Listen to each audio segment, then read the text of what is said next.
High friends, welcome to யாஷிகர். இவர் channel மாற்றி இந்த சேனல் வந்த உடனேவே ஒரு டவுட் இருந்துச்சு. அநேகமாக சீரியலை விட்டு விலகுவார் அப்படின்னு சொல்லி அதுக்கேற்ற மாதிரியே அப்டேட் வந்துருச்சு இன்னைக்கு. யார் அப்படின்னா நம்மளோட அக்ஷய் கமல். உங்கள் எல்லாருக்குமே தெரியும், ரீசெண்டாக குக் வித் கோமாளி 1 வீக் ஆச்சு லான்ச் ஆகி. அந்த குக் வித் கோமாளியில் ஒன் ஆஃப் த குக்காக வந்து என்ட்ரி கொடுத்துருந்தாரு நம்மளோட அக்ஷய் கமல். குக் வித் கோமாளிலையும் நல்லா தான் பெர்ஃபார்ம் பண்ணிகிட்ருக்காரு. இப்போ ரீசெண்டாக சேனல் அவர் ஜீ தமிழில் வந்து இந்திரா அப்படிங்கிற சீரியல் வந்து பண்ணிகிட்ருக்காரு.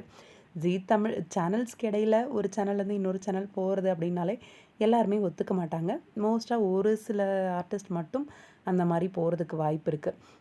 இங்கே வந்து அக்ஷய் கமல் வந்து இப்போ குக் வித் கோமாளி கிளம்புறங்கிறாரு. இதனால் அவர் வந்து ஆல்ரெடி நடிச்சிட்ருக்க இந்திரா சீரியல்லேருந்து விலகுறாரு அப்படிங்கிற மாதிரியான ஒரு தகவல். கிட்டத்தட்ட அவர் இந்த குக் வித் கோமாளியில் வந்ததுக்கு அப்புறத்துலேருந்தே இந்த தகவல் வந்து போயிட்டு இருந்துச்சு. இப்போ வந்து அஃபிஷியலாக இருக்க மாதிரி தான் இருக்குது. இந்த இந்திரா சீரியல்லேருந்து அவர் விலகினதாகவும், அதுக்கு ரீப்ளேஸ்மெண்ட்டாக நம்மளோட புவி ஜீ தமிழ் இந்திரா சீரியலில் வந்து கௌதம் அப்படிங்கிற கேரக்டரில் வந்து ரீப்ளேஸ்மெண்ட் ஆக போகிறாரு அப்படிங்கிற மாதிரியான ஒரு தகவல் வந்திருக்கு. ஆனால் கொஞ்ச நாள் முன்னாடியே ஒரு இன்ஃபர்மேஷன் வந்திருந்தது. என்னென்னா, நம்மளோட புவி வந்து புதுசாக ஒரு சீரியல் வந்து ஜீ தமிழில் கமிட் ஆயிருக்காரு அப்படிங்கிற மாதிரி. ஆனால் அது இந்திரா சீரியல் அப்படின்னு நான் எதிர்பார்க்கவே இல்லை. இது சர்ப்ரைஸ் தான். இன்னும் அஃபிஷியல் கன்ஃபர்மேஷனுக்காக வெயிட் பண்ணிகிட்ருக்கோம்.